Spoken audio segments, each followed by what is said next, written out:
ஆண்டவராகிய இயேசுவின் நாமத்தில் உங்கள் யாவருக்கும் என் அன்பின் நல்வாழ்த்துக்கள். ஆண்டவருக்குள்ளே நீங்கள் அதிக சந்தோஷமாக இருப்பீர்கள் என்று நான் அறிந்திருக்கிறேன். நம்மை சுற்றி நடக்கிற காரியங்களெல்லாம் பயங்கரமானதாகவும் ஒவ்வொரு நாளும் அநேக திகிலூட்டுகிற செய்திகளை நம்ம கேட்கிறதுனாலும் ஒரு அச்ச உணர்வோடு நம்ம இருந்தாலும் ஆண்டவர் நம் மேலே எந்த தீமையும் வராதபடி இதுவரை சுகபத்திரமாக பாதுகாத்திருக்கிறார். சுற்றிலும் தான் நிறைய பயங்கரங்கள் நடக்கிறது. ஆனால் நம்முடைய வாழ்க்கையை கர்த்தர் எவ்விதம் பாதுகாத்து நடத்துகிறார் என்பது ஆச்சரியமாக இருக்குது. நம்ம இதற்கு முன்னால் சந்தித்து கொண்ட போது தேவனுடைய ஆவியை பற்றியும் அபிஷேகங்கள் பற்றியும் சில காரியங்களை ஆராய ஆரம்பித்திருக்கிறோம். நம்முடைய செய்திக்குள்ளே போகிறதுக்கு முன்னால் சில முக்கியமான காரியங்களை நான் உங்களுக்கு சொல்லிவிட்டு நம்முடைய செய்திக்குள் போகலாம் என்று நினைக்கிறேன். முதல் காரியம் என்னன்னு கேட்டிங்கன்னா, இப்போ சமீபத்தில் கர்த்தர் பேசுகிற காரியம் இனி வரப்போகிற கடைசி கால எழுப்புதல் பற்றியது. எழுப்புதலுக்காக ஏறத்தாழ 30 வருஷங்களுக்கு மேலாக இயேசு உடைக்கிறார் ஊழியத்தில் பல காரியங்களை கர்த்தர் வெளிப்படுத்தி கொஞ்சம் கொஞ்சமாக இந்த எழுப்புதலுக்கு இந்த ஊழியத்தை ஆயத்தப்படுத்தி வருகிறார். அதுக்கு நான் சாட்சி, நான் பக்கத்தில் இருந்து பார்த்துருக்கிறேன். ஆனால் ஒவ்வொரு வருடங்கள் 30 வருடமாக எழுப்புதல் என்ற வார்த்தையை கொடுத்து அந்த எழுப்புதல் எதற்கு தேவை, அந்த எழுப்புதலுக்கு தேவ ஜனங்கள் என்ன செய்யணும் என்பதெல்லாம் கர்த்தர் பேசிக்கொண்டே வந்தார். ஆனால் இப்போ கர்த்தர் இந்த வருஷத்தில் சமீப நாட்களாக பேச ஆரம்பித்திருக்கிறது என்னென்னா, இதுவரைக்கும் நாம் செய்த காரியங்கள் எல்லாம் நிறைவுக்கு வந்து எழுப்புதல் வெளிப்பட போகிறது.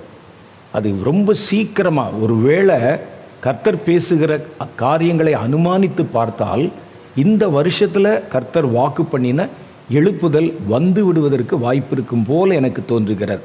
அப்போ இந்த கடைசி நிமிஷத்தில் ஒரு கர்ப்ப வேதனையில் பிரசவ வலி தோன்றினால் எப்படி இருக்கும்? அது வரைக்கும் ஒரு பெண் கர்ப்பமாக இருக்கிறாள், அந்த கரு வளருகிறது. ஆனால் கடைசி நேரத்தில் பிரசவ வலி வரும்போது ஒரு எதிர்பார்ப்பு இருக்கும். அது மாதிரி வலி தோன்ற ஆரம்பித்திருக்கிற நேரம் அடுத்து இந்த எழுப்புதல் சீக்கிரமாக தேசத்தில் வெளிப்பட போகிறது. அதற்குண்டான ஆயத்தங்கள் நிறைய நடைபெற்று கொண்டிருக்கிறது. அதுக்கு தான் இப்போ நம்ம ஊழியத்தில் ரொம்ப தீவிரமாக அதற்கான காரியங்களை, ஏற்பாடுகளை, முன்னேற்பாடுகளை எல்லாம் செய்து கொண்டு வருகிறோம். அதில் ஒரு சில முக்கியமான காரியங்களை நான் உங்களுக்கு சொல்ல விரும்புகிறேன். அது என்ன அப்படின்னு கேட்டிங்கன்னா, எழுப்புதல் பங்காளர்கள் அப்படின்னு ஒரு குரூப்பு, ஒரு டீம் சேர்த்து வச்சுருக்கிறாங்க. அவர்கள் எல்லாம் இந்த எழுப்புதல் திட்டத்தில் தங்களுக்கென்று ஒரு காரியத்தை செய்வதற்கு அழைக்கப்பட்டிருக்கிறாங்க. இந்த 30 வருஷ ஊழியத்தில் ஏறத்தாழ எனக்கு தெரிந்து இது பகிரங்கமாக செய்யப்படுவது 20 வருஷமாக இந்த எழுப்புதல் திட்டங்களை குறித்த காரியங்களை கர்த்தர் நேரடியாக பேசி ஸ்டெப் பை ஸ்டெப்பு நம்ம இந்த எழுப்புதல் திட்டத்தை நோக்கி நகர்த்தி கொண்டு வருகிறார். இந்த எழுப்புதல் ஒரு சாதாரண எழுப்புதல் அல்ல. ஜனங்கள் கொஞ்சம் பேர் கூடி கொஞ்ச நாள் ஆராதனை செய்து கடந்து போவதல்ல. இந்த எழுப்புதல் ஆரம்பித்தா கர்த்தருடைய வருகை வரைக்கும் அது நீடிக்கும். கர்த்தருடைய 2வது வருகைக்கும் இந்த எழுப்புதலுக்கும் ஒரு சம்பந்தம் இருக்கிறது. அதனால்தான் கர்த்தர் இந்த எழுப்புதலை குறித்து வெகு தீவிரம் காட்டுகிறார். உலகத்தில் இதுவரைக்கும் இந்த எல்லா எழுப்புதல்களை விட இந்த எழுப்புதல் விசேஷமானது. பரலோக ராஜ்யம் இந்த எழுப்புதலை எதிர்நோக்குதலோடு காத்திருக்கு. அதனால்தான் கர்த்தர் ஸ்டெப் பை ஸ்டெப்பாக அந்த எழுப்புதலுக்கு முதல் நம்மை ஆயத்தப்படுத்துகிறார். அந்த எழுப்புதலை குறித்த காரியங்களை விளங்க பண்ணுகிறார். கொஞ்சம் கொஞ்சமாக கர்த்தர் நம்மை உருவாக்கி கொண்டு வருகிறார். ஏன்னா இந்த எழுப்புதல் என்பது எடுத்தோம் கவிழ்த்தோம் என்று செய்து முடித்து விடுவது அல்ல. அப்போ இதெல்லாம் கர்த்தர் செய்து இப்போ என்ன சொல்லுகிறாருன்னா, அந்த எழுப்புதல் திட்டங்களுக்கான காரியங்கள் எல்லாம் நிறைவுக்கு வந்து விட்டது. இனி சீக்கிரம் இந்த எழுப்புதல் வெளிப்பட ஆரம்பித்து விடும் தேசத்தில். அப்போ இந்த தேசத்தினுடைய நிலை, தேவ ஜனங்களுடைய நிலை வித்தியாசமாக மாறிடும். அப்போ இதுக்கு கர்த்தரோடு கூட இந்த எழுப்புதல் திட்டத்தில் பங்காற்றுவதற்கு சில வருடங்களுக்கு முன்பாகவே சில தேவனுடைய பிள்ளைகள் எழுப்புதல் பங்காளர்கள் அப்படின்னு ஒரு திட்டத்தில் இணைஞ்சிருக்கிறீங்க. இப்போ கூட சொல்லும்போது அனௌன்ஸ்மெண்ட்டில் ஒரு காரியம் சொன்னாங்க. எழுப்புதல் திட்டத்தில் இணைந்திருக்கிற தேவனுடைய பிள்ளைகள் அவங்க ரிவைவல் பார்ட்னர்ஸ். அவங்க ஜெபத்தில் இந்த எழுப்புதலுக்காக ஜெபிக்க அழைக்கப்பட்டிருக்கிறவர்கள். இந்த 20 வருஷமாக நடந்த இப்படிப்பட்ட எழுப்புதல் கூட்டங்களில் நீங்கள் ஏதோ ஒரு கூட்டத்தில் கலந்து கொண்ட போது அந்த எழுப்புதல் செய்தியினாலே ஈர்க்கப்பட்டு தேவன் உங்களை அழைத்து, நானும் இந்த எழுப்புதல் திட்டத்தில் ஒரு பங்காளராக இருக்கிறேன் என்று நீங்கள் ஒரு சந்தர்ப்பத்தில் எழுதி கொடுத்தீங்க. அதை வச்சு தான், அடிப்படையாக வச்சு தான் ஆங்காங்கே இருக்கிறவர்களுக்கு எதற்கு ஜெபிக்கணும், எப்படி ஜெபிக்கணும் என்ற பல காரியங்கள் சொல்லப்பட்டு வருகிறது. என்னுடைய மனசில் என்ன கேள்வி இருக்குதுன்னா, எழுப்புதலில் இருக்கிற வேலை ஜெபிப்பது மாத்திரம்தான் வேலையா? இப்போ எழுப்புதல் பார்ட்னர்ஸ் இருக்கிறாங்க, அவங்க ஜெபிக்கிற வேலை மாத்திரம்தான் இருக்குதா அந்த எழுப்புதல் திட்டத்தில்? இதை தாண்டி வேற ஒன்றுமே இல்லையா? இந்த பார்ட்னர்ஸ் வெறும் ஜெபம் பண்ணுவதோடு நின்று விடுவார்களா? அப்படின்னா அப்படி இல்லை. நீங்கள் உள்ளே வந்தது துவக்க நிலையில் எழுப்புதலுக்காக ஜெபிக்க வந்தீங்க. இப்போ இந்த எழுப்புதல் வெளியே வரப்போகுது, அது பிறக்க போகிறது. இனிமேல் தான் இந்த எழுப்புதலில் ஜெபத்தை தாண்டி நாம் செய்வதற்கு இன்னும் பல வேலைகள், பல கடமைகள் இருக்கிறது. ஏதோ எழுப்புதலுக்காக நம்ம எழுதி கொடுத்தோம், 1 மணி நேரம் ஜெபிப்போம் என்று சொல்லியிருக்கிறோம், ராத்திரி நேரத்தில் ஜெபிப்போம்னு சொல்லியிருக்கிறோம். ஜெபத்தோடு நீங்கள் நின்றக்கூடாது. இனி நீங்கள் அதிக எதிர்பார்ப்போடு காத்திருக்கணும். இப்போ உங்களுடைய ஜெபத்தை அதிகப்படுத்தணும். அப்போ தான் கர்த்தர் இந்த எழுப்புதல் இருக்கிற மற்ற பணிகளிலும் உங்களுக்கு ஒரு அழைப்பை கர்த்தர் தருவார். இந்த எழுப்புதல் திட்டத்தில் வெறும் ஜெப வேலை மாத்திரம் கிடையாது, அது துவக்க வேலை, அஸ்திவார வேலை. ஒரு கட்டடத்துக்கு அஸ்திவாரம் தேவை தான், அதுக்காக வெறும் அஸ்திவாரத்தையே போட்டு கொண்டிருக்க போகிறதில்ல. அஸ்திவாரம் போட்டு முடித்தோடனே அடுத்த கட்டட வேலை, கட்டட வேலையில் பல வேலைகள் இருக்கும். அது மாதிரி இந்த எழுப்புதல் திட்டத்தில் நிறைய வேலை இருக்குது. அதனால் நீங்கள் ரொம்ப கவனமாக காத்திருக்கணும். எனி டைம் இங்கிருந்து நீங்கள் செய்ய வேண்டிய அடுத்த கட்ட வேலைகளை குறித்த அறிவிப்புகள் உங்களுக்கு சொல்லப்படும். நீங்கள் என்ன செய்யணும், இந்த எழுப்புதல் திட்டத்தில் ஜெபித்தீர்கள், அதை விட்டுறக்கூடாது. அதை தாண்டி இன்னும் பல வேலைகள் இருக்கிறது, அது உங்களுக்கு சொல்லப்படும். அதனால் இதுக்காக நீங்கள் ரொம்ப விழிப்போட ஜெபிச்சு காத்திருக்கணும். யார் உண்மையிலே ஜெபம் பண்ணுறாங்களோ கர்த்தர் அவங்கள தான் அடுத்தடுத்த வேலை கொடுத்து பயன்படுத்துவாங்க. நம்ம ஜெபிக்கிறதுலே ரொம்ப தளர்ச்சியாக இருந்து ஏனோ தானோன்னு அப்படின்னு ஜெபிச்சோம்னா கர்த்தர் நம்மை பார்த்து அடுத்த கட்ட வேலைகளை நம்மை நம்பி நம்முடைய கையில் கொடுக்க மாட்டாங்க. கொஞ்சத்திலே உண்மையாக இருக்கிறவனை தான் கர்த்தர் அநேகத்தின் மேலே அதிகாரியாய் வைப்பார். இது ஒன்று. ரெண்டாவது ஒரு காரியம், இப்பொழுது வந்த ஒரு வீடியோவை நான் பார்த்து கொண்டிருந்த பொழுது என்னுடைய மனதில் ஒரு காரியம் தோன்றியது. ஒருவேளை இந்த வார்த்தைகளை வியாபாரம் செய்கிற தேவனுடைய பிள்ளைகள் கவனித்தால் நான் சொல்லுகிற இந்த காரியத்தை நன்றாக நீங்கள் விளங்கி கொள்ள வேண்டும். ஏறத்தாழ 60,000த்திற்கும் அதிகமான வியாபாரிகள், கர்த்தரை நம்புகிற தேவனுடைய பிள்ளைகள், வியாபாரம் செய்கிறவங்க இந்த வருஷத்தில் நடந்த அந்த வியாபாரிகள் கூட்டத்தில் நீங்கள் திரளாக கலந்து கொண்டீர்கள். இந்த இடத்துல இடங்கொள்ளாமல் போகும் மட்டும் ஏராளமான பேர் வந்தீங்க. பல வருடமாக வியாபாரிகளுடைய ஆசீர்வாதத்திற்காக ஜெபங்கள் நடத்தப்படுகிறது. அப்படி ஜெபம் நடத்தும் போது என்ன செய்கிறாங்கன்னா, உங்கள் வியாபாரத்தில் கர்த்தர் உங்களுக்கு என்ன செய்வார் என்று சொல்கிறாங்க. நீங்கள் அதுக்காக ஜெபம் பண்ணுறீங்க. உங்கள் வியாபாரத்தில் கடன் இருக்கலாம், கர்த்தர் அதை அடைத்திருக்கிறார். வியாபாரமே நொடித்து போயிருக்கலாம், கர்த்தர் அந்த வியாபாரத்தை மறுபடியும் புதுப்பித்திருக்கலாம்.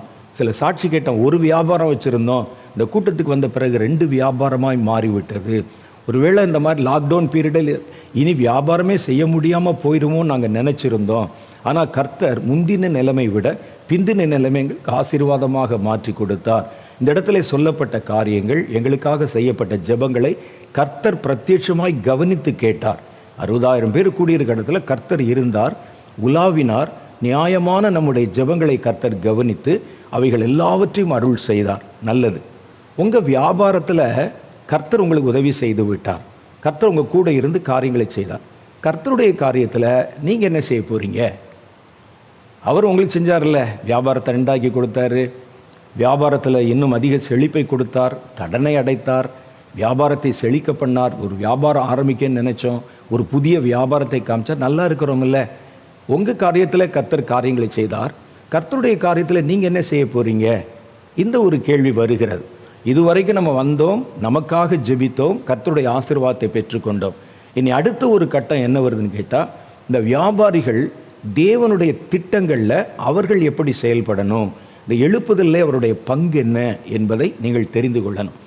அந்த செய்தி தொகுப்பை நான் பார்த்து கொண்டிருந்த போது கடைசியில் சொன்னாங்க, இயேசு என்னுடைய தொழிலின் பங்குதாரர், இயேசு என்னுடைய பிஸ்னஸ் பார்ட்னர். இயேசு உங்கள் பிஸ்னஸில் நீங்கள் சேர்த்துட்டீங்க பார்ட்னராக.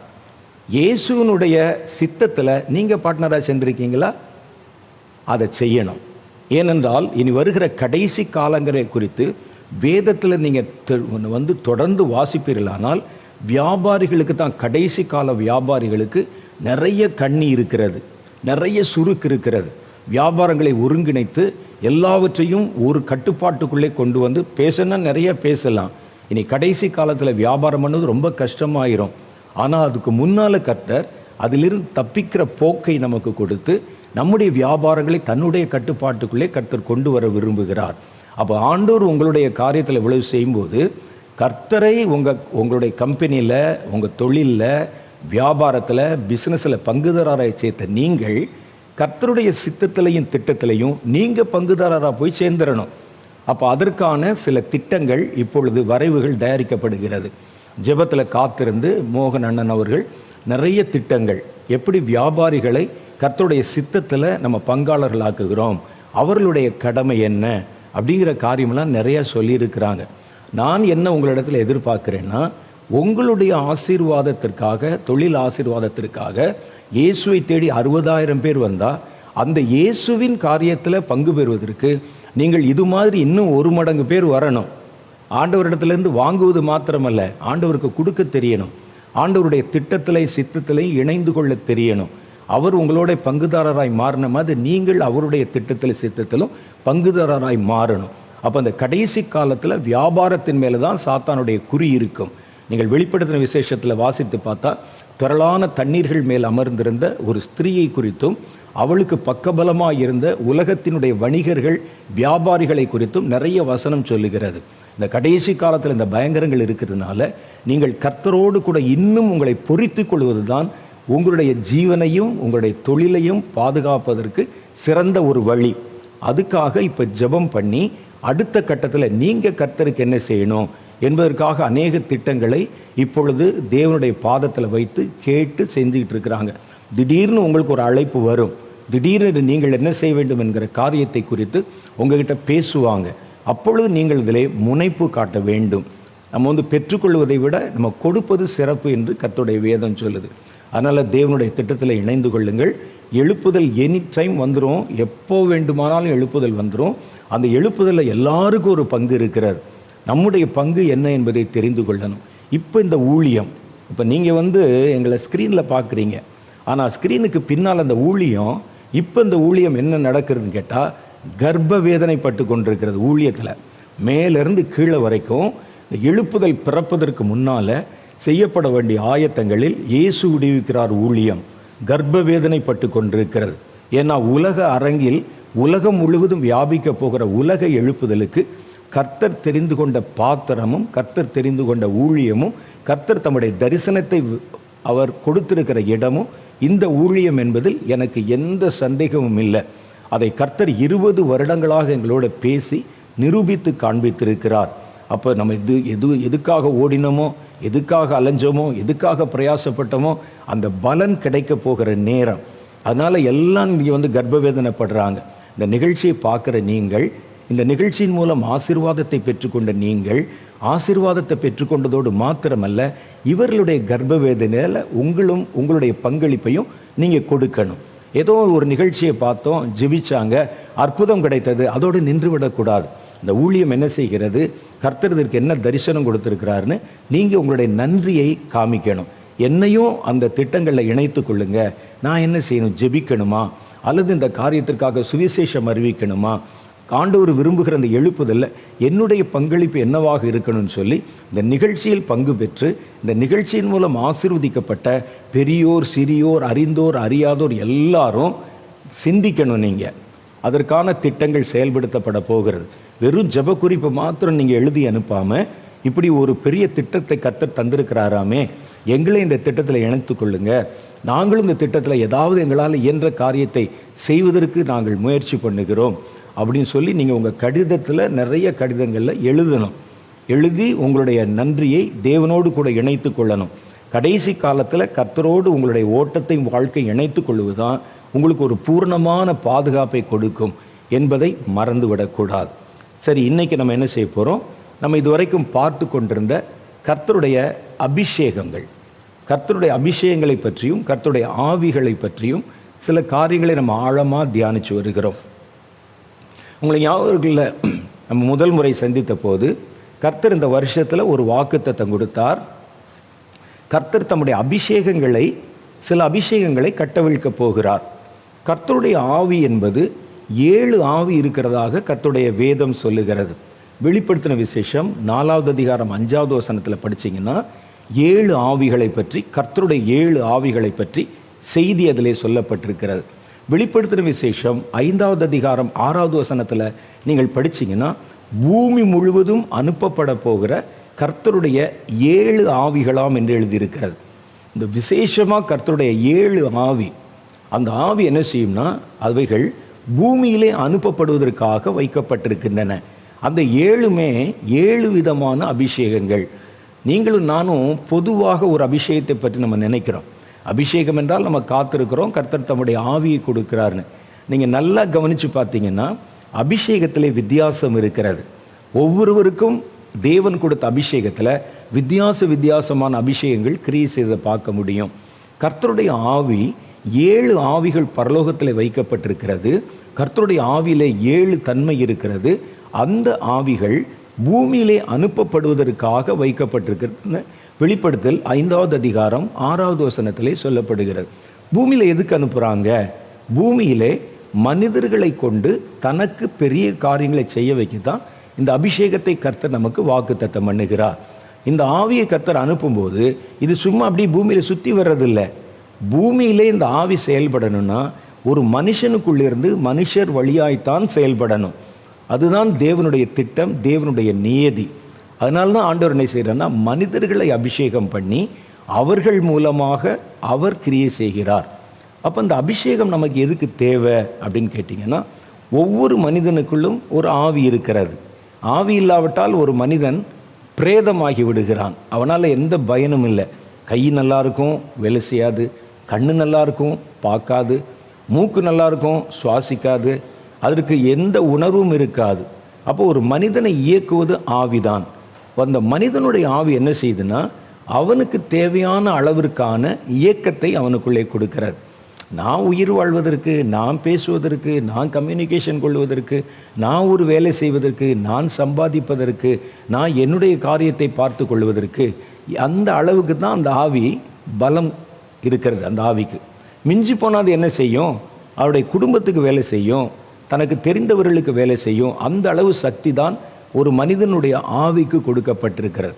அதை தாண்டி அந்த ஆவினால் பெரிய காரியமெல்லாம் ஒன்றும் செஞ்சிட முடியாது.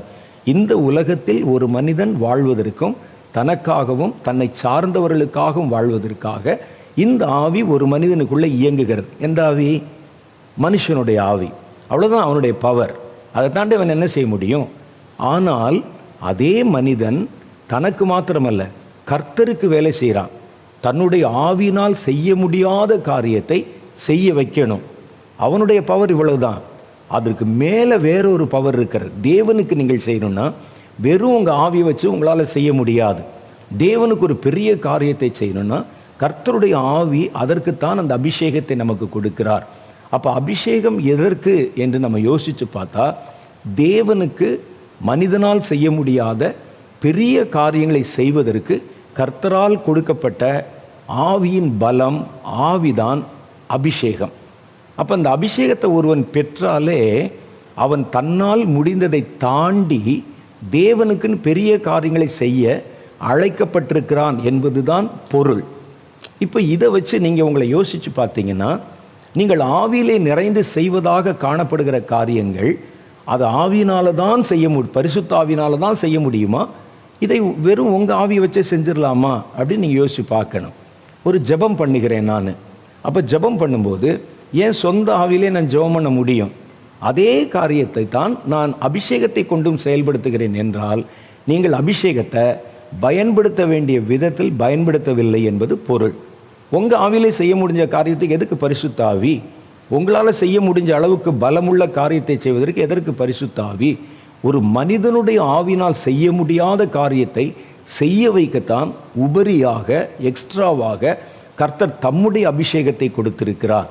அப்போ இப்போ இந்த அபிஷேகம் பெற்ற தேவனுடைய ஜனங்கள், அபிஷேகம் பெற்ற தேவனுடைய சபைகளை கொஞ்சம் நம்ம ஆழமாய் ஆராய்ந்து பார்த்தால், அவர்கள் அபிஷேகம் பெற்றிருக்கிறதாக தெரிஞ்சாலும் அவங்க செய்கிற காரியங்கள் முழுவதுமே வரையறைக்கு உட்பட்டதாய்த்தான் இருக்கிறது. அதை பரிசுத்தாவின் அபிஷேகம் இல்லாமல் தாங்களே செய்துவிட முடியும். நம்ம என்ன செய்கிறோம் பாருங்கள், ஒரு சர்ச்சுக்கு போகிறோம், ஜெபம் பண்ணுகிறோம், 4 பாட்டு பாடுகிறோம், அப்புறம் ஒரு உபதேசம் பண்ணுகிறோம், பிரசங்கம் பண்ணுகிறோம், ஒரு ட்ராக்ஸ் கொண்டு போய் கொடுக்குறோம். இதை பரிசுத்த ஆவி இல்லாமல் செய்ய முடியுமான்னு பாருங்கள், செய்ய முடியும். பரிசுத்த ஆவி இல்லாமல் பாட முடியாதா? சில சபைகள் இருக்கிறது, அந்த சபையில் அபிஷேகத்தை நம்ப மாட்டாங்க, பரிசுத்த ஆவியின் அபிஷேகத்தை பெறாதவங்கன்னா அங்கேயும் தான் ஆராதனை நடக்குது. அதே மாதிரி தான் இங்கேயும் நாம் செய்து கொண்டிருக்கிறோம். அப்படியானால் பரிசுத்த ஆவியை பெற்றுக்கொண்ட நாம் அதனுடைய முழு பலத்தையும் எதற்கு கொடுக்கப்பட்டிருக்கிறது, எதை செயல்படுத்துவதற்கு கொடுக்கப்பட்டிருக்கிறதையும் தெரியாமலே அபிஷேகத்தை பெற்று வைத்துக்கொண்டு நம்முடைய சொந்த ஆவியில் சொந்த பலத்தில் செய்ய முடிந்த அளவுக்கு காரியத்தை தான் கர்த்தருக்கு நம்ம செய்கிறோம். அப்போ பரிசுத்த ஆவி என்பது மனிதனால் செய்ய முடியாத அளவுக்கு பலமான காரியத்தை கர்த்தருக்கு செய்ய வைக்கத்தான் பரிசுத்த ஆவியானவர் கொடுக்கப்பட்டிருக்கிறார். அப்போ இதை வச்சு நீங்கள் உங்களுடைய லைஃப்பை கொஞ்சம் யோசித்து பார்க்கணும். ஒரு நாள் நீங்கள் வந்தீர்கள், ஜெபம் பண்ணி இருப்பீங்க, ஒரு சர்ச்சில் போய் எல்லாரும் சொல்லியிருப்பாங்க பரிசுத்த ஆவியின் அபிஷேகத்தை பெறணும், நீங்கள் விசுவாசிகளான போது பரிசுத்த ஆவியின் அபிஷேகத்தை பெற்றீர்களா அப்படின்னு உங்களுக்கு கேட்டிருப்பாங்க. நீங்கள் அதுக்காக உபவாசம் பண்ணியிருப்பீங்க, ஜெபம் பண்ணியிருப்பீங்க. ஒரு நாள் கர்த்தருடைய ஆவியானவர் உங்களை நிரப்பி இருப்பார், அந்த அபிஷேகத்தில் நிரப்பப்பட்டுட்டீங்க. அப்புறம் நீங்கள் என்ன செய்யணும்னா, எதற்கு கர்த்தர் இந்த ஆவியினால் என்னை நிரப்பினார் என்ற கேள்வியை உங்களுக்குள்ளே நீங்கள் கேட்கணும். இந்த அபிஷேகம் எனக்கு எதற்கு தேவை? அந்த அபிஷேகம் நமக்கு எதுக்கு தேவைன்னா, உங்களால் செய்ய முடியாத காரியத்தை, உங்களுடைய சக்திக்கு அப்பாற்பட்ட காரியத்தை கர்த்தருக்காக செய்ய வைக்கத்தான் பரிசுத்த ஆவியானவர் உங்களுக்குள்ளே வந்திருக்கிறார். அந்த காரியத்தை நீங்கள் செய்யலைன்னா நீங்கள் பரிசுத்த ஆவியானவரை பயன்படுத்தவில்லை என்பது பொருள். இப்போ நம்ம பார்க்குறோம், சில சபைகளில் ஜனங்களை பார்க்குறோம், ஜெபத்தை மாத்திரம் எடுத்துக்கொள்ளுங்க. போன முறை நம்ம சந்தித்த போது ஜெப ஆவியை பற்றி தான் நம்ம தொடர்ந்து பேசி கொண்டு வருகிறோம். இப்போ பாருங்களேன், நம்ம பெற்றிருக்கிற அந்த அபிஷேகத்தை ஜெபத்தில் பயன்படுத்துகிறோமா என்பதை நீங்களே என்ன செய்யணும், ஒரு டெஸ்ட்டு நீங்களே கொஞ்சம் யோசித்து பார்க்கணும். நான் கிறிஸ்டியானிட்டிக்குள்ளே வந்தபோது, ரட்சிக்கப்பட்டு வந்தபோது, நான் இயற்கையிலே ஒரு 4 தலைமுறையாக கிறிஸ்தவ குடும்பத்தில் பிறந்தவன். ஆனால் நான் பிறந்தபோது கிறிஸ்து இல்லாமல் வளர்ந்தவன். ஆண்டவருக்கு எனக்கு ரொம்ப தூரம், சபைக்கு போகிறதில்ல, ஜெபம் பண்ணுறதில்ல. நான் ரட்சிக்கப்பட்டு கர்த்தருடைய பிள்ளையாய் மாறி சபைகளுக்குள்ளே வந்தபோது 2 காரியத்தை நான் பார்த்தேன். அதில் என்ன பார்த்தீங்கன்னா, ஒரு கூட்டத்தார் கிறிஸ்தவங்க தான், அவங்களும் ஆராதனைக்கு போகிறாங்க, ஆலயத்துக்கு போகிறாங்க, ஊழியம் செய்கிறாங்க, பிரசங்கம் பண்ணுறாங்க, ஜெபம் பண்ணுறாங்க. ஆனால் அபிஷேகம் இல்லாமல் அதை பண்ணுகிறார்கள். அதை நாமினல் கிறிஸ்டியன்ஸ் என்று சொல்லி அபிஷேகம் பண்ணப்பட்ட பெந்தகோஸ்தே அனுபவம் உள்ள கிறிஸ்தவர்கள் சொல்லுவாங்க. அவங்க பெயரளவு கிறிஸ்தவங்க. ஏதோ மணி அடித்தா சர்ச்சுக்கு போவாங்க, பிரசங்கம் பண்ணால் கேட்பாங்க, உட்காருனா உட்காருவாங்க, எந்திரினா எந்திரிப்பாங்க, பாடுன்னு சொன்னால் பாடுவாங்க, முடிந்தது போங்கன்னா போயிடுவாங்க. அல்லது இன்றைக்கி சுவிசேஷ ஊழியம் இருக்குன்னு சொன்னால் வருவாங்க, ட்ராக்ஸ் வாங்குவாங்க, கொண்டு போய் கொடுப்பாங்க, ஜெபம் பண்ணிட்டு போயிடுவாங்க. சாப்பிடும்போது ஒரு ஜெபம் பண்ணுவாங்க, வீட்டுக்கு விட்டு வெளியே போகும்போது ஒரு ஜெபம் பண்ணுவாங்க. அப்புறம் ஏதாவது முக்கியமான காரியம் தங்களுக்கு தேவைன்னா ஜெபம் பண்ணுவாங்க, பொருத்தனை பண்ணி ஜெபம் பண்ணுவாங்க. வருஷத்துக்கு ஒரு முறை 40 நாட்கள் உபவாசம் பண்ணுகிறோம்னு சொல்லி அந்த நாட்களை ஒதுக்கி வைத்து உபவாசம் பண்ண மாட்டாங்க, தங்களுக்கு பிரியமானதை பயன்படுத்தாமல் இருப்போம்னு சொல்லுவாங்க. இதெல்லாம் நாமினல் கிறிஸ்டியன்ஸ். இந்த சபைகளை பெந்தகோஸ்தே அனுபவம் உள்ள கிறிஸ்தவர்கள் ஸ்தாபன சபைகள் சொல்லுவாங்க. ஸ்தாபிக்கப்பட்ட ஸ்தாபன சபைகள். அங்கேயும் தான் ஆராதனை நடக்குது, அங்கேயும் தான் ஜெபம் நடக்குது. நான் அங்கேயும் போய் பார்த்துருக்கிறேன். நான் அந்த சபைகளுக்குள்ளே கடந்து போன போது ஜெபிக்கிறாங்க, அவங்களும் ஜெபிக்கிறாங்க. ஆனால் அந்த ஜெபத்தில் அந்நிய பாஷை பேசுறது இல்லை. நம்ம மாதிரி இந்த ஜெபம் பண்ணும்போது நம்முடைய கை கால்களெல்லாம் அசைப்படுகிறது இல்லை. நம்ம ஜெபம் பண்ணுற மாதிரி சத்தத்தை உயர்த்தி ஜெபம் பண்ணுறது இல்லை. ஒரு எழுதி வைத்து ஜெபிப்பதை போல ரொம்ப நீட்டாக ஜெபம் பண்ணுவாங்க. அவங்க நின்று நாம் இப்பொழுதற்காக ஜெபம் பண்ணுவோம் அப்படின்னு சொன்னோன்னே அவங்க அதே மாதிரி பரலோகத்தில் வாசம் செய்கிற தேவனே அப்படின்னு சொல்லி ஒரு ஜெபம் பண்ணுவாங்க. அதுவும் ஜெபந்தான். இன்னும் சிலர் தனக்கு ஜெபம் பண்ண தெரியல அப்படின்னு சொன்னால் யூனிஃபார்மாக இருக்கணும் அந்த ஜெபம் என்பதற்காக ஜெப புஸ்தகங்களை பயன்படுத்துவாங்க கிறிஸ்தவர்களை ஒரு பகுதியினர். அப்போ சொல்லுவாங்க, இப்போ இயேசு கிறிஸ்து உயிர்த்தெழுந்ததற்கு பின்வரும் 2வது ஞாயிறுக்கான சுருக்க ஜெபம், இதை எல்லாரும் வாசிப்போன்னு சொன்னோடனே வாசிப்பாங்க. அதுவும் ஜெபந்தான். அந்த ஜெபம் ஒரே நேரத்தில் யூனிஃபார்மாக எல்லாரும் ஜெபம் பண்ணுறாங்க. ஆனால் இந்த பெந்தகோஸ்தே அனுபவத்துக்குள்ளே பெந்தகோஸ்தே அனுபவம் என்றால் அபிஷேகம் பண்ணப்பட்ட அனுபவத்துக்குள்ளே வந்த இன்னொரு கூட்டம் கிறிஸ்தவர்கள் இருக்கிறாங்க.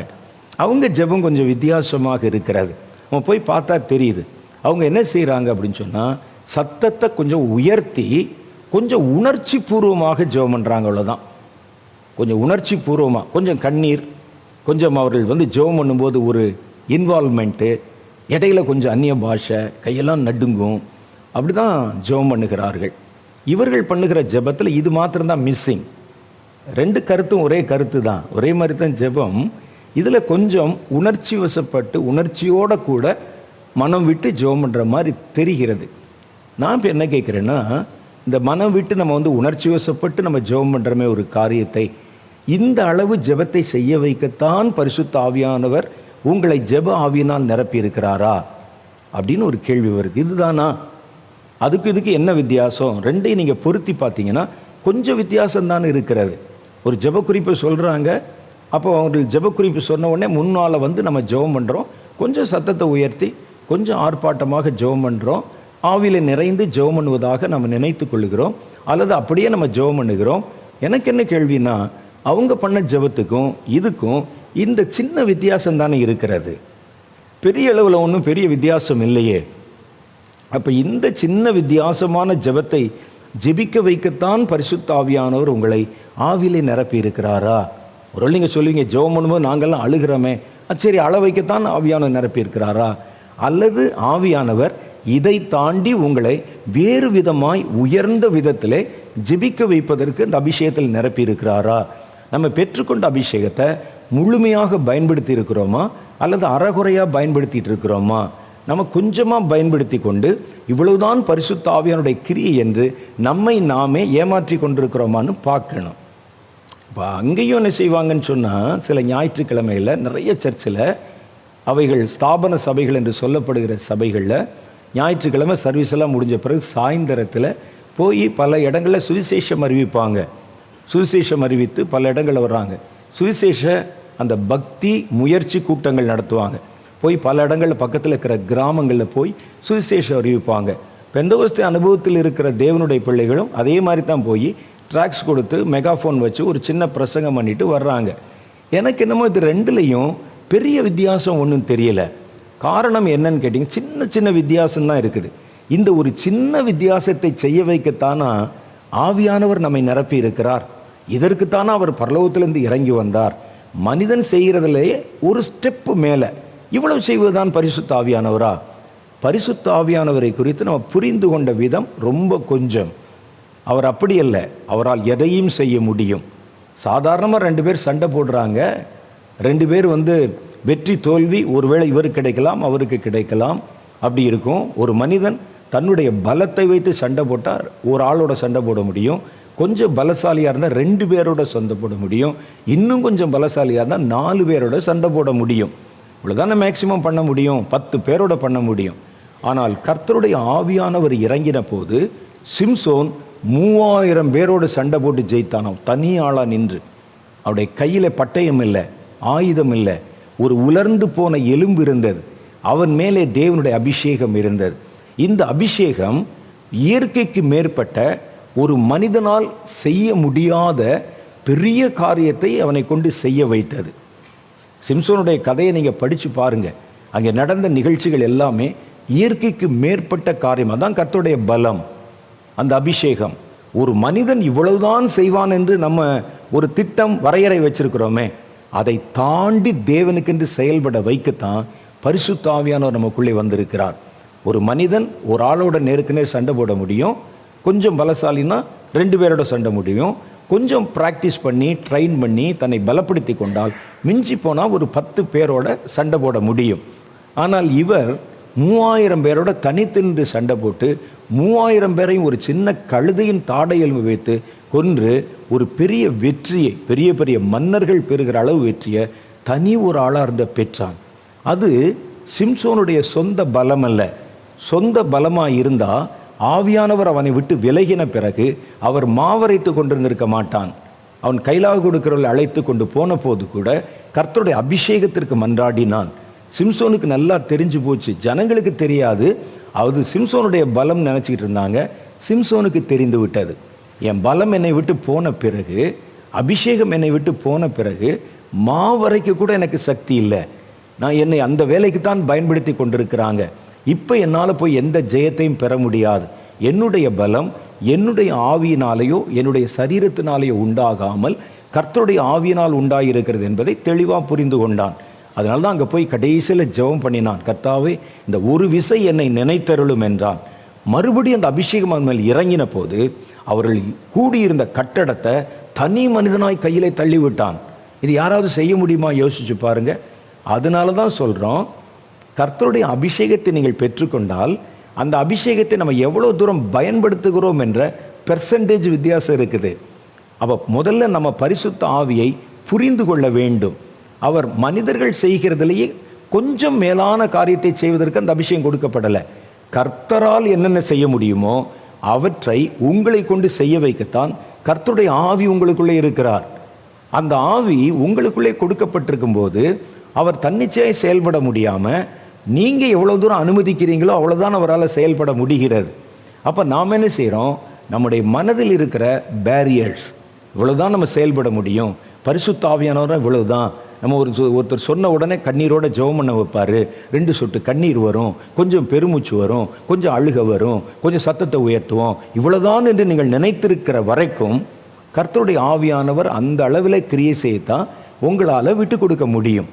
முதல்ல நம்முடைய மனதிலே பரிசுத்தாவின் அபிஷேகம் பெற்றவர்கள் கர்த்தரால் செய்ய முடிந்த எல்லாவற்றையும் அவர்களால் செய்ய முடியும் என்று நீங்கள் நம்பணும். நீங்கள் எவ்வளவு தூரம் அந்த ஆவியானவருக்கு இடம் கொடுக்குறீங்களோ அவ்வளவு தூரம் அந்த ஆவியானவர் உங்களிலிருந்து செயல்பட முடியும். நீங்கள் கட்டுப்பாடு போட்டீங்க, நீங்கள் அந்த ஆவியை அடக்கி கொண்டீர்கள் என்றால் அவ்வளோதான் அதனால் வேலை செய்ய முடியும். பரிசுத்த ஆவியானவர் இருந்துமே நம்முடைய பலம்.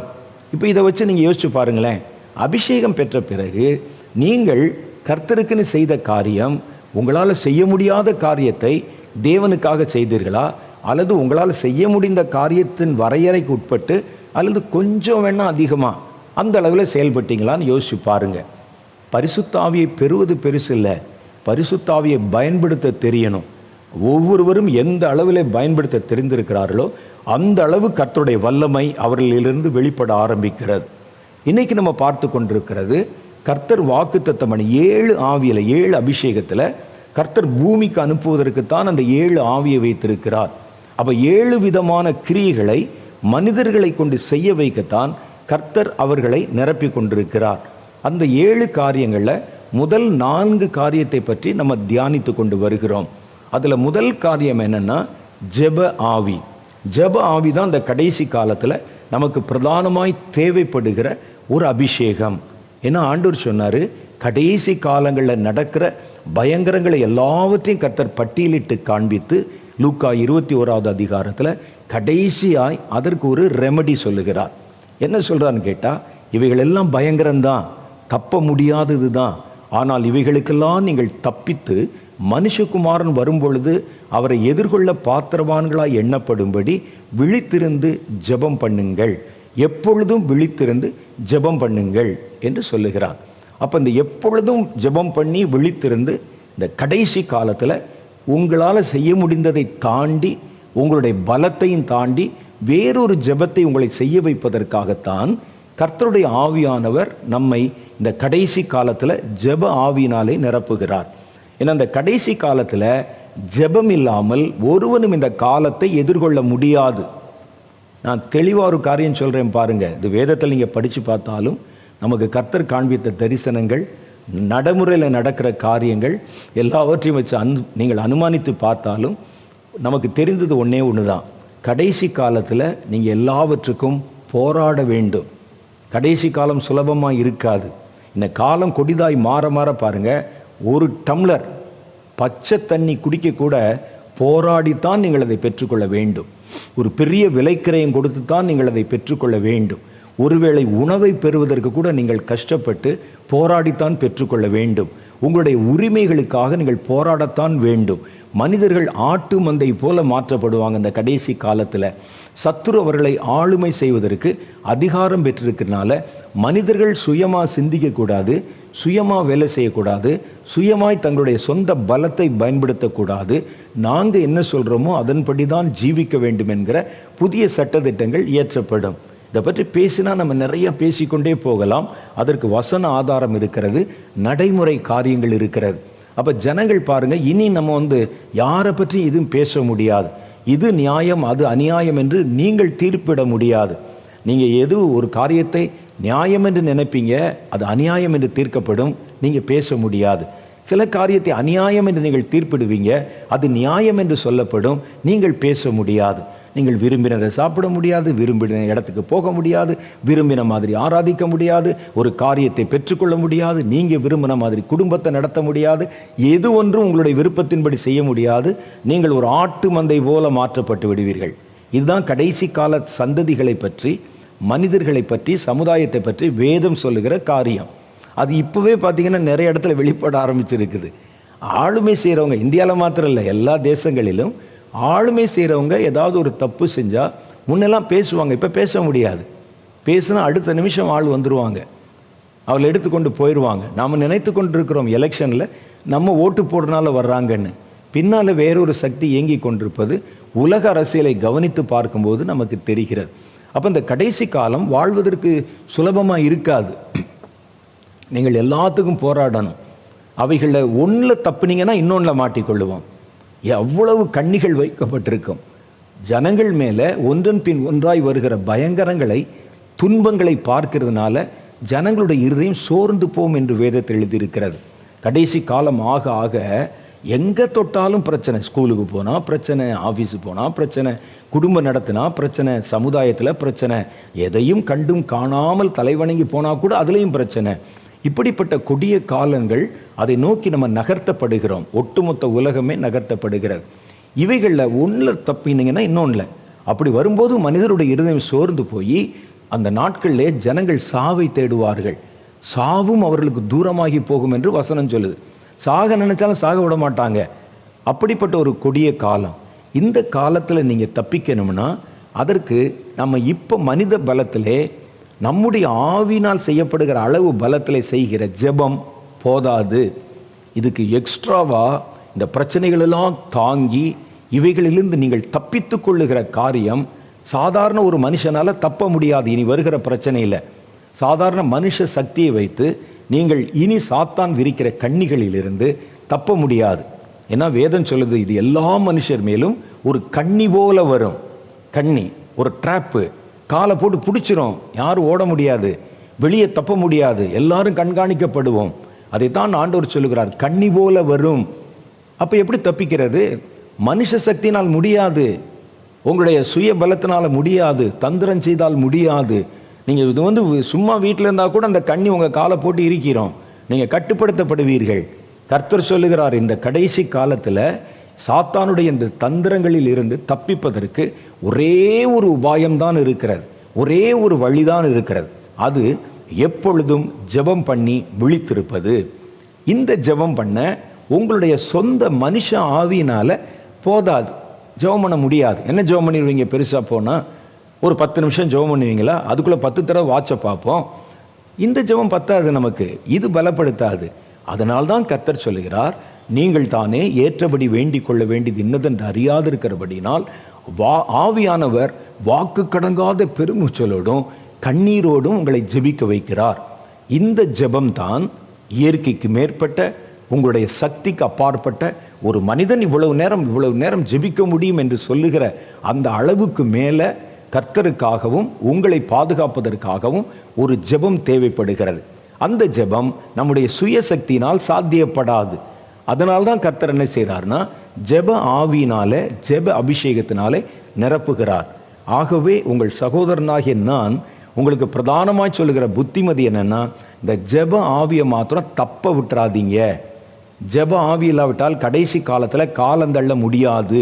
இப்போ நீங்கள் பார்க்குற காலம் கொஞ்சம் கொஞ்சமாக அந்த பகல் காலம் முடிந்து ராக்காலத்தை நோக்கி நகர்த்தப்படுகிறோம். இப்போ உங்களுக்கு தெரியும், சமுதாயத்திலே மாற்றங்கள், வியாபாரங்களில் மாற்றங்கள், சயின்ஸில் மாற்றம், இந்த கடைசி நாட்களில்.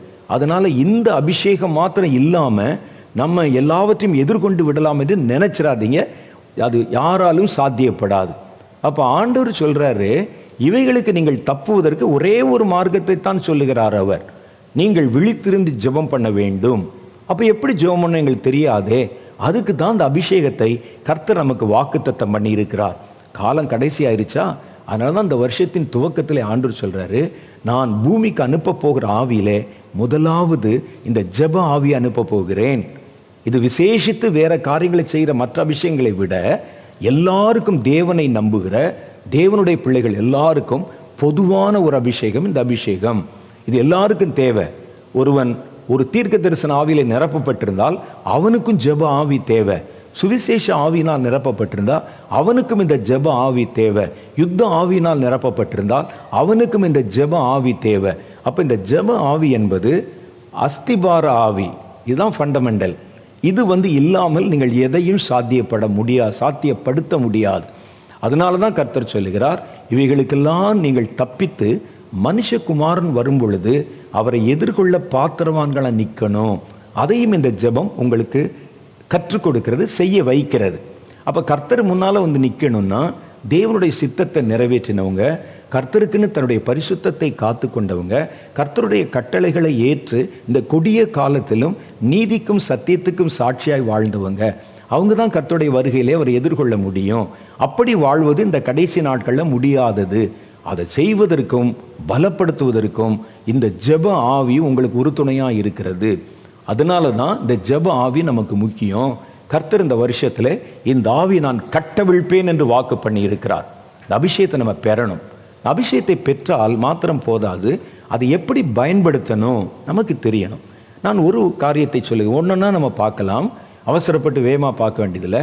ஒரு காரியத்தை நான் சொல்கிறேன் பாருங்க. ஆவியானவரை ஜெபத்திலே நாம் எப்படி பயன்படுத்துவது, ஆவியானவருடைய நிறைவிலே ஆவியானவரோடு கூட நம்ம சேர்ந்து எப்படி ஜெபம் பண்ணுவது என்ற கேள்விக்கு ஒரு வசனம் இருக்குது.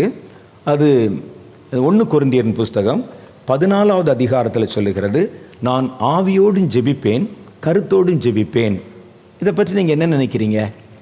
ஆவியோடும் ஜெபிப்பேன் கருத்தோடும் ஜெபிப்பேன் அப்படின்னா என்ன? அப்படின்னா இந்த ஜெபம் என்பது பொதுவாக சொல்லப்படுகிற கருத்து என்னன்னா, கொஞ்ச நேரம் நான் ஆவியில் நிறைஞ்சு அப்படி அந்நிய பாஷையில் கொஞ்சம் கைகாலெலாம் உதற மாதிரி ஜெபம் பண்ணுவேன். அப்புறம் என்ன செய்வேன்னா தமிழில் எனக்கு புரிஞ்ச மாதிரி ஜெபம் பண்ணுவேன். இதுதான் நம்ம பொதுவாக தெரிந்திருக்கிற காரியம். ஆனால் உண்மையான காரியம் என்ன தெரியுமா? இது வேற ஒரு அனுபவத்தை நமக்கு சொல்லுகிறது. ஒரு ஜெபத்தில் 2 பார்ட் இருக்கணும். நீங்கள் விரும்பின காரியத்துக்கு ஜெபம் பண்ணுவது, அடுத்து கர்த்தர் விரும்புகிற காரியத்துக்கு நீங்கள் ஜெபம் பண்ணுவது.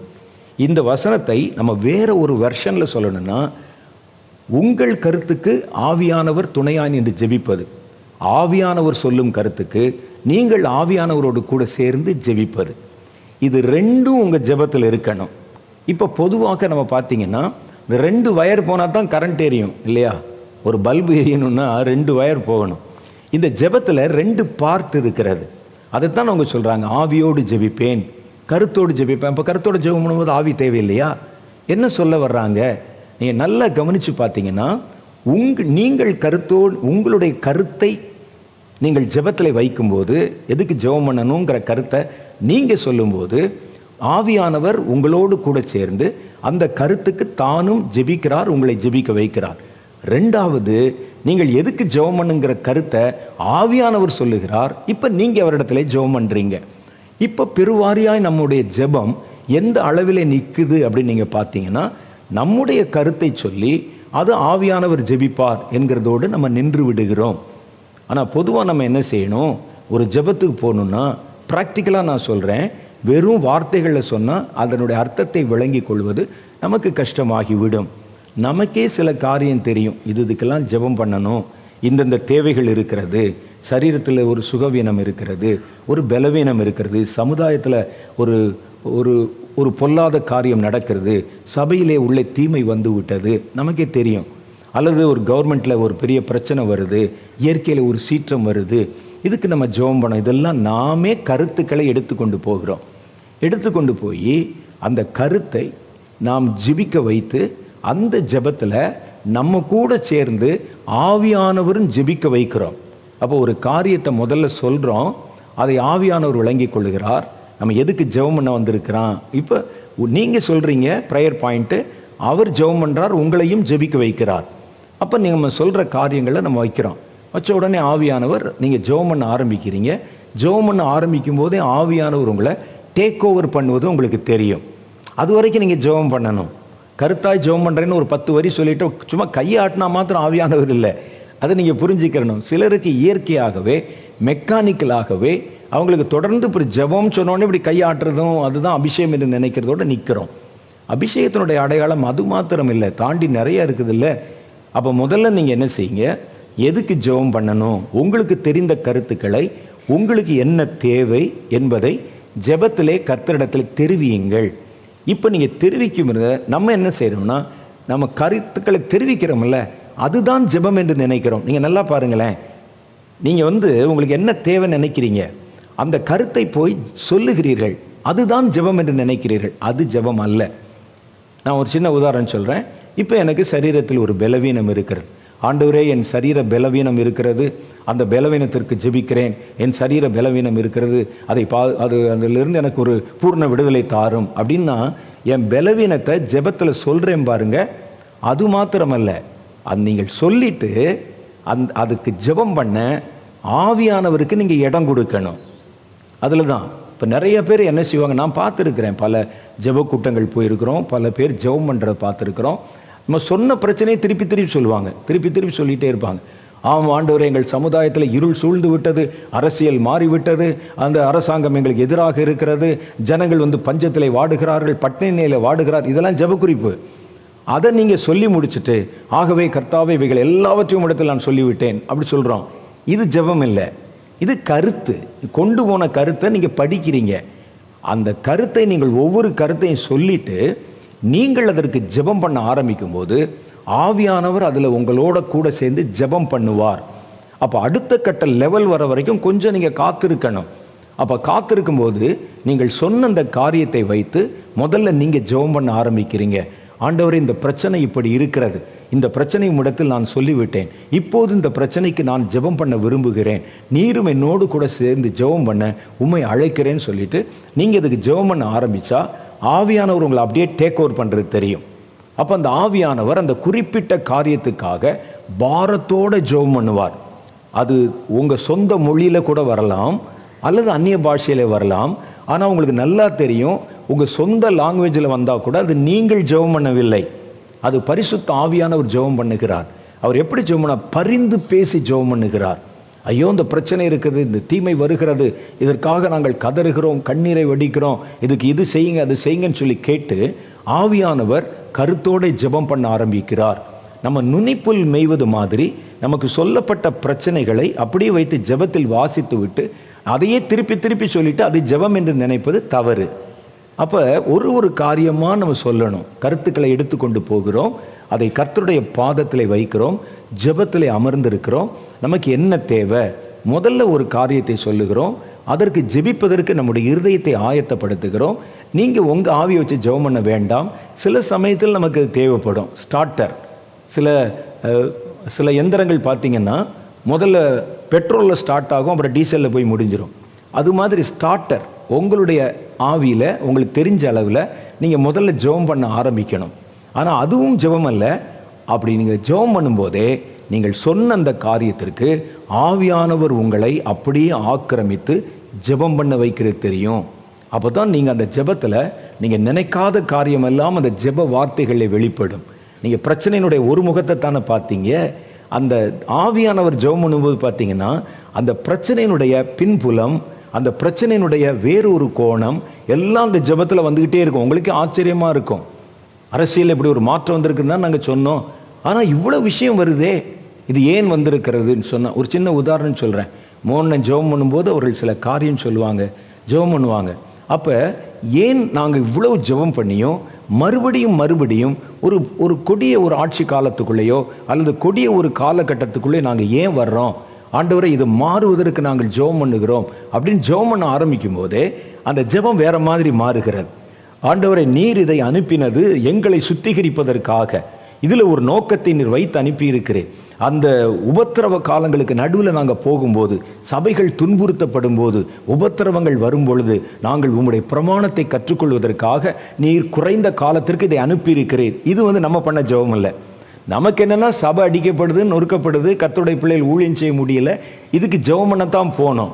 ஆனால் அந்த உபத்திரவம் ஏன் அனுமதிக்கப்பட்டிருக்கிறது சேர்த்து சொல்லி ஜெபம் பண்ணும்போது அந்த உபத்திரங்கள் வருவது எங்களுக்கு அவசியம், அதை தாங்கிக் கொள்ள பலன் தாரும் அப்படின்னு சொல்கிறோம் பாருங்க. இது நீங்கள் பண்ண ஜெபம் இல்லை, அது உங்களுடைய மனதில் தோன்றவும் இல்லை, அது ஆவியானவர் ஜெபிக்கிறார். இன்னும் ஆவியானவருக்கு ஆண்டவருடைய மனதில் இருக்கிற தெரியும். இன்னைக்கு ஒரு உபத்திரவ காலம் சபையின் மேலும் கர்த்தருடைய பிள்ளைகள் மேலும் ஊழியங்கள் மேல் வருதுன்னா அதுக்கு என்ன காரணம் அவருக்கு தெரியும். அப்போ நீங்கள் ஒரு கருத்தை சொல்லுகிறீர்கள், உங்களோடு இணைந்து ஆவியானவர் ஜெபிக்கிறார். ஆவியானவர் ஜெபம் பண்ணும்போது பார்த்தீங்கன்னா உங்களுக்கு தெரியாத காரியங்கள் கூட அதில் சேர்ந்து அந்த ஜெபம் மாதிரியே வந்துக்கிட்டே இருக்கும். அதை தீர்க்க தரிசனம் என்று சொல்லுவதா, ஜெபம் என்று சொல்லுவதா, ஏன் அனுமதிக்கப்பட்டது, எவ்வளோ நாள் இருக்கும், அது என்ன விளைச்சலை உண்டாக்குவதற்கு வந்திருக்கிறது, ஒரு சரீரத்தில் பலவீனம்னா ஏன் வந்திருக்கிறது, இதுக்கெல்லாம் அந்த விளக்கம் வந்துடும். அதில் ஆவியானவர் ஜெபம் பண்ணுவார் அந்த குறிப்பிட்ட காரியங்களுக்காக. இதுதான் ஆவியிலே சேர்ந்து ஜெபம் பண்ணுவது. இது ஒரு பார்ட்டா. இன்னொரு பகுதி இருக்கிறது. இப்போ ஆவியானவர் உங்களுக்கு கருத்தை சொல்லுவார். ஆவியானவரோடு கூட சேர்ந்து இப்போ நீங்கள் ஜெபம் பண்ண போகிறீங்க. அதைத்தான் சொல்லுகிறது, நான் ஆவியோடு ஜெபம் பண்ணுவேன், கருத்தோடு ஜெபம் பண்ணுவேன். நான் ஆவியானவரோடு சேர்ந்து ஜெபம் பண்ணுவேன், ஆவியானவர் என் கூட சேர்ந்து ஜெபம் பண்ணுவார். இது ரெண்டுக்கு வித்தியாசம் இருக்கு இல்லையா? நான் கருத்து சொன்னேன், ஆவியானவர் என் கூட சேர்ந்து ஜெபம் பண்ணார். இப்போ ஆவியானவர் எதற்கு ஜெபம் பண்ண வேண்டும்னு எனக்கு சொல்ல போறாரு. நான் ஜெபம் பண்ண போறேன், ஆவியானவரும் என் கூட சேர்ந்து ஜெபம் பண்ண போறார். இது ரெண்டும் சேர்றதுக்கு பேர் தான் ஆரோக்கியமான ஜெபம். அப்போ இந்த ஜெபத்தை செய்யும்போது இப்போ நம்ம என்ன செய்கிறோம்? நம்ம கொண்டு போய் வச்சு நமக்கு தெரிஞ்ச ஜெப கருத்துக்கள், ஜெப காரியங்கள், ஜெப தேவைகள் எல்லாம் சொல்லி ஆவியானவருடைய உதவியோடு நம்ம ஜெபம் பண்ணி முடிச்சாச்சு, ரெண்டு பேரும் சேர்ந்து. அடுத்து இப்போ என்ன செய்யறோம்னா, கர்த்தரிடத்தில் காத்திருக்கிறோம். ஆண்டவரே, எனக்கு தெரிஞ்ச நான் சொல்லிட்டேன் ஜெபம் பண்ணதற்கு, இன்னைக்கு உமக்கு என்ன தேவை இருக்கிறது, வேறு என்ன காரியம் இருக்கிறது, நான் எதற்கு ஜெபம் பண்ணணும், ஆண்டவர்கிட்ட கொஞ்ச நேரம் காத்திருக்கணும். அப்படி காத்திருக்கும் போது கர்த்தருடைய மனதில் வேறொரு காரியம் இருக்கும், வேறொரு பாரம் இருக்கும். உங்கள் மனதில் ஒரு பாரம் இருக்கும், அது உங்கள் சம்பந்தப்பட்டதாகவும் உங்களுடைய எல்லைக்குட்பட்டதாகவும் இருக்கும். கர்த்தருடைய மனதில் வேறொரு பாரம் இருக்கும். அவர் வேறொரு காரியத்தை குறித்து கவலைப்பட்டு கொண்டிருப்பார். அது உலகத்தின் ஏதோ ஒரு மூலையிலே நடக்கிறதா இருக்கும், அல்லது நாளைக்கு நடக்க போகிறதா இருக்கும். ஏதோ ஒரு காரியம் அது அவருடைய இருதயத்தை பாதித்து கொண்டிருக்கும். அப்போ நம்ம என்ன செய்வோம்னா, ஆண்டவரே, நான் சொன்னதுக்கு நீங்கள் ஜெபம் பண்ணிட்டீங்க, இப்போ நீங்கள் சொல்லுங்கள், நம்ம ரெண்டு பேரும் சேர்ந்து ஜெபம் பண்ணலாம். இப்போ என்ன ஜெபம் தேவைப்படுகிறது இந்த நாளிலே, அல்லது இந்த காலத்தில் நாம் எதற்கு ஜெபம் பண்ணணும், இப்படி நீங்கள் காத்திருந்தா கர்த்தர் அப்போ தான் காரியங்களை நமக்கு வெளிப்படுத்த ஆரம்பிப்பார். உலகத்தின் ஏதோ ஒரு மூலையில் கர்த்தருடைய இருதயத்தை பாதிக்க போகிற ஒரு சம்பவம் நடக்க போகுதுன்னா அது கர்த்தருக்கு தெரியும், உங்களுக்கு தெரியாது. இப்போ அதுக்கு ஜெபம் பண்ணணும்.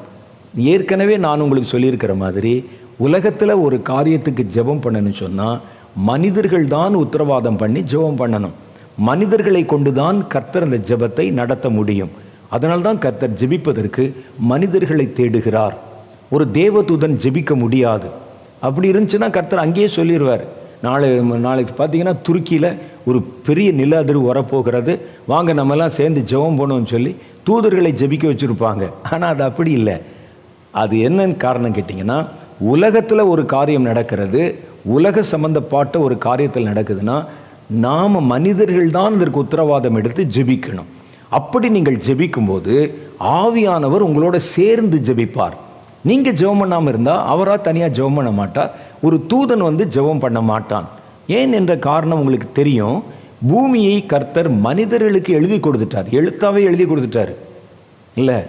அப்போ ஒரு காரியம் வருதுன்னு சொன்னால் அவன்தான் முதல்ல அபயமிடணும். இது என்னுடைய பூமி, இது எங்களுக்கு உண்டானது, இதில் இப்படிப்பட்ட ஒரு காரியம் நடக்குது அப்படின்னு சொல்லி நம்ம தான் முதல்ல அந்த பிராது பண்ணணும். இதுக்கு நான் ஜெபம் பண்ணுற விரும்புகிறேன் அப்படின்னு சொன்னால் கர்த்தர் ஜெபம் பண்ணுவார். அப்போ இந்த பூமியை பார்க்கும் பொழுது கர்த்தருடைய மனதிலே சில பாரம் வருகிறது. இது ஒரு பெரிய சம்பவம் நடக்க போகுது, இங்கே வரப்போகுது, அது நமக்கு தெரியாது, நாளைக்கு என்ன வரும், இதற்கு ஜெபம் பண்ண ஆள் வேணுமேன்னு கர்த்தர் காத்துக்கிட்டு இருப்பார். இப்போ நீங்கள் என்ன பண்ணுறீங்க, ஒவ்வொரு நாளும் உங்கள் கருத்தை சொல்லி ஆவியானவரை உங்களோட சேர்ந்து ஜெபிக்க வச்சிங்க. அடுத்து ஆவியானவரை கருத்தை சொல்ல சொல்லி அல்லது ஜெப குறிப்பை சொல்ல சொல்லி ஆவியானவரோடு இணைந்து நீங்கள் ஜெபம் பண்ண போகிறீங்க. அப்படி ஜெபம் பண்ணும்போது நீங்கள் காத்திருக்கும் போது கர்த்தருடைய ஆவியானவர் தெளிவாய் காரியங்களை உங்களுக்கு வெளிப்படுத்தி காண்பிப்பார். அது ஒருவேளை உங்கள் தேசத்தில் உங்களுடைய அறிவுக்கும் நீங்கள் தெரிந்து கொள்வதற்கு அப்பாற்பட்டு நடக்க போகிற ஒரு பெரிய பயங்கரமாக இருக்கலாம், அல்லது ஒரு பெரிய மனித பேரழிவாக இருக்கலாம். அது இந்தியாவில் தான் வரணும் என்றல்ல, ஒருவேளை வேறு ஒரு தேசத்தில் கர்த்தர் ஜெப குறிப்பு கொடுத்தால் அவரை பாதிக்கிற விஷயங்களை முழுசும் நம்மக்கிட்ட சொல்லுவார். இது ஒருவேளை அங்கே துருக்கியில் நடக்கிற பயங்கரம் நம்மை பாதிக்காது நேரடியாக, நம்ம அதை குறித்து பெரிய அளவில் கவலைப்பட மாட்டோம். அந்த பாரம் ஒருவேளை நம்ம பார்த்தா சோன்னு சொல்லிட்டு கொஞ்சம் பரிதாபப்படும் ஒழிய பாரப்பட மாட்டோம். பரிதாபப்படுவது வேறு, பாரப்படுவது வேறு. ஆனால் கர்த்தருக்கு அப்படி இல்லை. எல்லாருமே தன்னால் உருவாக்கப்பட்ட மனிதர்கள் தான். அவன் எந்த தேசத்தை சேர்ந்தாலும் நாசியிலே சுவாசம் உள்ள மனிதன் தேவனாலே சிருஷ்டிக்கப்பட்டவன். அப்போ அந்த மனிதர்கள் கொத்து கொத்தா அழிய போகிறாங்கன்னு சொல்லும்போது அவருடைய இருதயத்தில் இருக்கிறது பாரம். அப்போ அந்த பாரத்தை நமக்கு கர்த்தர் வெளிப்படுத்துகிறார். இன்னைக்கு எனக்கு என்ன ஜெப குறிப்பு இருக்கு, நீ எனக்காக எந்த காரியத்தில் உத்தரவாதம் பண்ணணும், நீ எந்த காரியத்துக்கு ஜெபம் பண்ணணும், அப்படி நீங்கள் ஜெபம் பண்ணி பாருங்களேன், உங்கள் ஜெப வாழ்க்கை வித்தியாசமாய் மாறிவிடும். இதை தீர்க்க தரிசனம் என்று சொல்லுவதா ஜெபம் என்று சொல்லுவதான்னு உங்களுக்கு தெரியாது. நீங்கள் காத்திருப்பீங்க, கர்த்தர் ஒரு காரியத்தை அப்படியே காமிப்பார். அது ஜெபத்திற்கானது. ஒவ்வொரு நாளும் நீங்கள் அதை நடைமுறைப்படுத்த முடியும். நான் அப்படி தான் ஜெபம் பண்ணுகிறேன் ஆண்டவரிடத்தில்.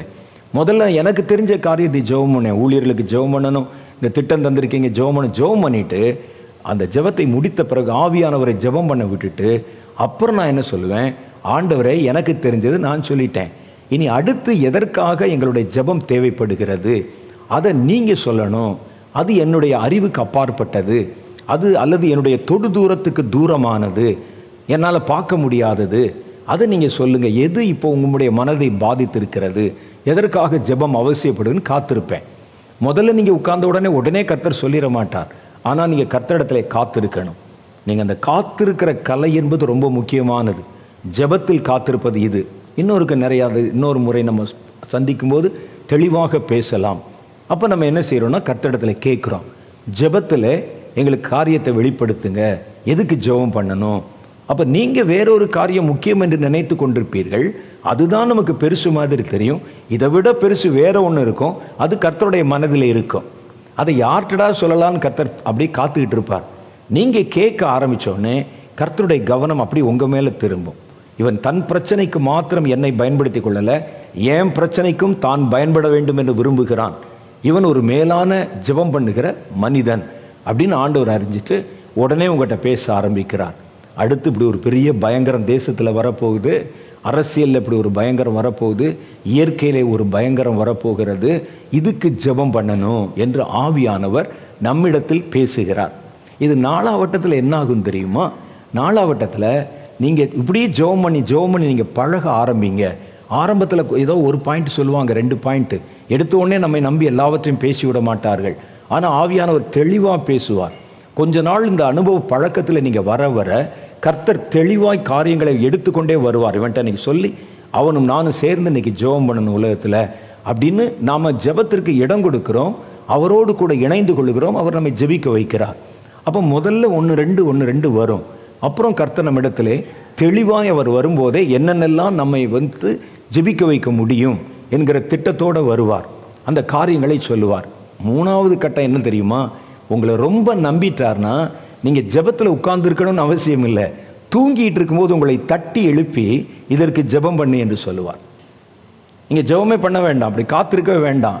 கர்த்தரிடத்தில் பழக பழக நம்பிட்டாங்கன்னா நீங்கள் வந்து வேற காரியத்தை நினச்சிருந்தாலும் கர்த்தர் உங்களை தட்டி எழுப்பி இப்போ ஒரு முக்கியமான காரியத்துக்கு ஜெபம் பண்ணு, இந்த தேசம் கவிழ்க்கப்பட போகிறது, ஒரு பெரிய பயங்கரம் வரப்போகிறது, இதற்கான காரியங்கள் முஸ்தீஃபுகள் வேகமாக நடத்தப்பட்டு கொண்டிருக்கிறது, இப்போ இதுக்கு ஜெபம் தேவைப்படுகிறது, இது ஒரு பெரிய பேரழிவை கொண்டு வந்து மனித உயிர்களை அழித்து விடாதபடி ஜெபம் பண்ணணும், ஒரு பெரிய எதிர்கால பயங்கரம் இருக்கிறது அப்படின்னு ஆண்டவர் உங்களுடைய மனதில் அந்த காரியங்களை கொடுப்பார்.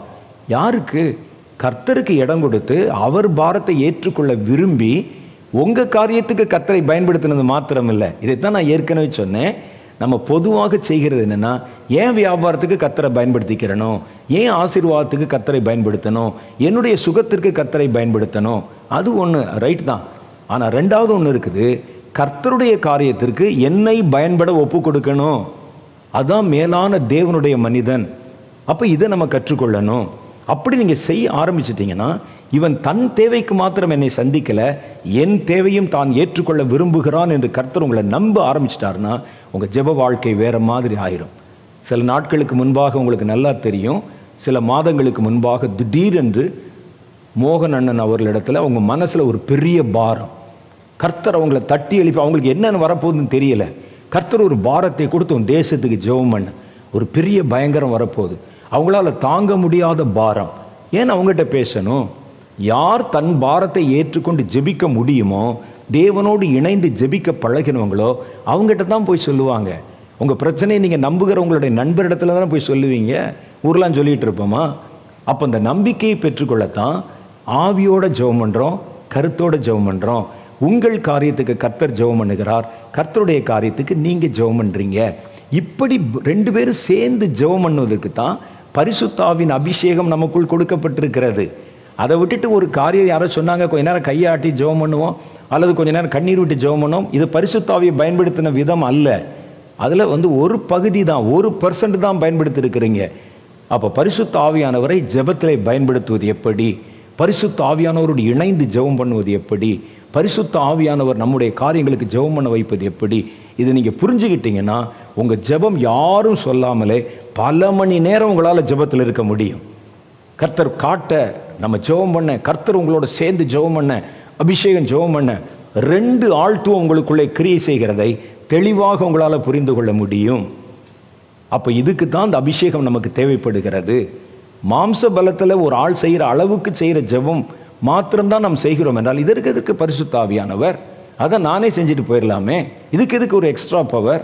கர்த்தர் தம்முடைய அபிஷேகத்தை கொடுத்தால் உங்களிடத்தில் சாதாரண மனிதர்களின் ஜெபத்தை அல்ல, அதை தாண்டின வேறு ஒரு அப்பாற்பட்ட ஜெபத்தை உங்களிடத்தில் எதிர்பார்க்கிறார் என்பது பொருள்.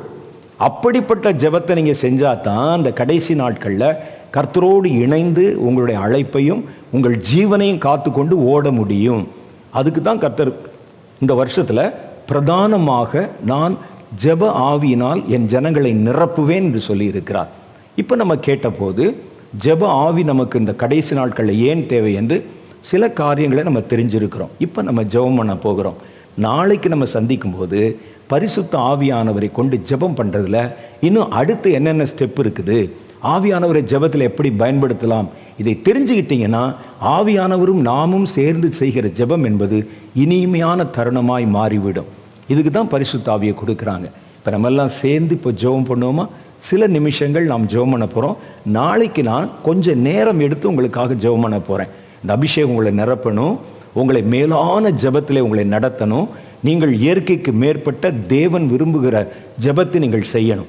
அதற்கு அந்த அபிஷேக தைலம் உடைக்கப்படணும். நாளைக்கு அதற்காக நம்ம ஜெபிக்க போகிறோம். இன்றைக்கி நம்ம ஒரு சின்ன ஜெபம் செய்யலாம்.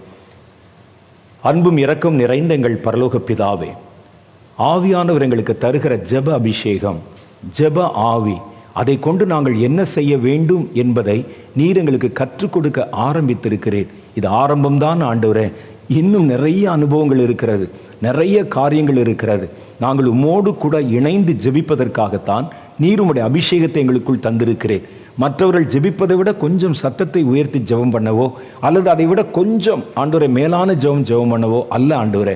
இன்னும் ஆழமான அனுபவங்கள், ஆழமான ஜெபம், கர்த்தர் விரும்புகிற ஜெபம், கர்த்தரோடு இணைக்கப்பட்ட ஒரு ஜெபம், கடைசி காலத்தை எதிர்கொள்ளுகிற ஒரு ஜெபம், இவைகளுக்கெல்லாம் ஆண்டவரே இவைகளுக்கெல்லாம் நாங்கள் சிக்கிவிடாமல் தப்பித்து கொள்ள எங்களை பலப்படுத்துகிற ஜெபம், கர்த்தருக்கு முன்பாக நிற்கும்படி எங்களை ஆயத்தப்படுத்துகிற ஜெபம்.